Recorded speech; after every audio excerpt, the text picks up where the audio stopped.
Like, share and subscribe for more videos. اعوذ باللہ من الشیطان الرجیم بسم اللہ الرحمن الرحیم۔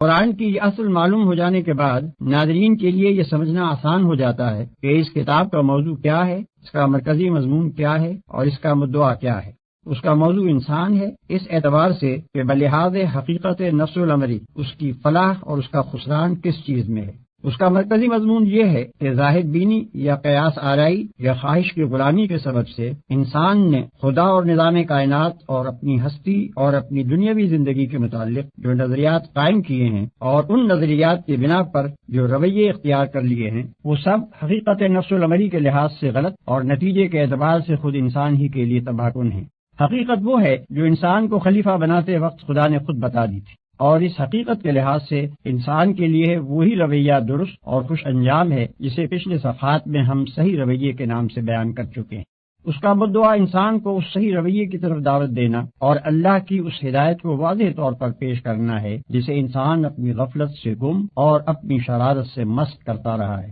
ان تین بنیادی امور کو ذہن میں رکھ کر کوئی شخص قرآن کو دیکھے تو اس سے صاف نظر آئے گا کہ یہ کتاب کہیں اپنے موضوع اور اپنے مدعا اور مرکزی مضمون سے بال برابر بھی نہیں ہٹی ہے۔ اول سے لے کر آخر تک اس کے مختلف نو مضامین اس کے مرکزی مضمون کے ساتھ اس طرح جڑے ہوئے ہیں جیسے ایک ہار کے چھوٹے بڑے رنگ برنگ جواہر ہار کے رشتے میں مربوط و منسلک ہوتے ہیں۔ وہ زمین و آسمان کی ساخت پر، انسان کی خلقت پر، آثار کائنات کے مشاہدات اور گزری ہوئی قوموں کے واقعات پر گفتگو کرتا ہے، مختلف قوموں کے عقائد و اخلاق اور اعمال پر تنقید کرتا ہے، مابعد الطبیعی امور و مسائل کی تشریح کرتا ہے اور بہت سی دوسری چیزوں کا ذکر بھی کرتا ہے، مگر اس لیے نہیں کہ اسے طبیعیات یا تاریخ یا فلسفے یا کسی اور فن کی تعلیم دینی ہے، بلکہ اس لیے کہ اسے حقیقت نفس الامری کے متعلق انسان کی غلط فہمیاں دور کرنی ہے، اصل حقیقت لوگوں کے ذہن نشین کرنی ہے، خلاف حقیقت رویے کی غلطی و بد انجامی واضح کرنی ہے اور اس رویے کی طرف دعوت دینی ہے جو مطابق حقیقت اور خوش انجام ہے۔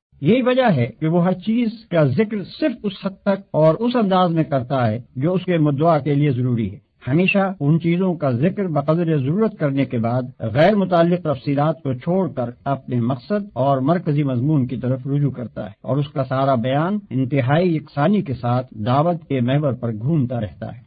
مگر قرآن کے طرز بیان اور اس کی ترتیب اور اس کے بہت سے مضامین کو آدمی اس وقت تک اچھی طرح نہیں سمجھ سکتا جب تک کہ وہ اس کی کیفیت نزول کو بھی اچھی طرح نہ سمجھ لے۔ یہ قرآن اس نوعیت کی کتاب نہیں ہے کہ اللہ تعالیٰ نے بیک وقت اسے لکھ کر محمد صلی اللہ علیہ وسلم کو دے دیا ہو اور کہہ دیا ہو کہ اسے شائع کر کے لوگوں کو ایک خاص رویہ زندگی کی طرف بلائیں۔ نیز یہ اس نوعیت کی کتاب بھی نہیں ہے کہ اس میں مصنفانہ انداز پر کتاب کے موضوع اور مرکزی مضمون کے متعلق بحث کی گئی ہو۔ یہی وجہ ہے کہ اس میں نہ تصنیفی ترتیب پائی جاتی ہے اور نہ کتابی اسلوب۔ دراصل اس کی نوعیت یہ ہے کہ اللہ تعالیٰ نے عرب کے شہر مکہ میں اپنے ایک بندے کو پیغمبری کی خدمت کے لیے منتخب کیا اور اسے حکم دیا کہ اپنے شہر اور اپنے قبیلے یعنی قریش سے دعوت کی ابتدا کرے۔ یہ کام شروع کرنے کے لیے آغاز میں جن ہدایات کی ضرورت تھی صرف وہی دی گئیں اور وہ زیادہ تر تین مضمونوں پر مشتمل تھیں۔ ایک، پیغمبر کو اس امر کی تعلیم کہ وہ خود اپنے آپ کو اس عظیم الشان کام کے لیے کس طرح تیار کریں اور کس طرز پر کام کریں۔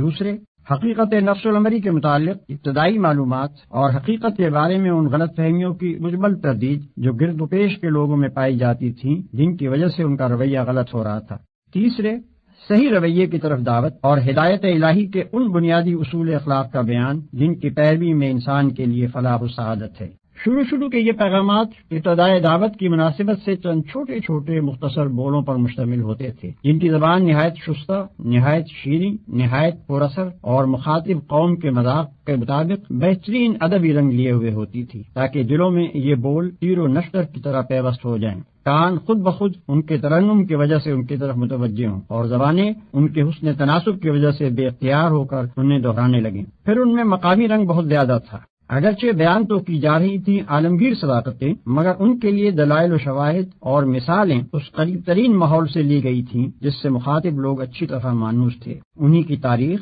انہی کی روایات، انہی کے روزمرہ مشاہدے میں آنے والے آثار اور انہی کی اعتقادی و اخلاقی اور اجتماعی خرابیوں پر ساری گفتگو تھی تاکہ وہ اس سے اثر لے سکیں۔ دعوت کا یہ ابتدائی مرحلہ تقریباً 4-5 سال تک جاری رہا، اور اس مرحلے میں نبی صلی اللہ علیہ وسلم کی تبلیغ کا رد عمل 3 صورتوں میں ظاہر ہوا۔ 1، چند صالح آدمی اس دعوت کو قبول کر کے امت مسلمہ بننے کے لیے تیار ہو گئے۔ 2، ایک کثیر تعداد جہالت یا خود غرضی یا آبائی طریقے کی محبت کے سبب سے مخالفت پر آمادہ ہو گئی۔ 3، مکے اور قریش کی حدود سے نکل کر اس نئی دعوت کی آواز نسبتاً زیادہ وسیع حلقے میں پہنچنے لگی۔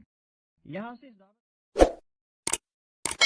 Like, share and subscribe for more videos.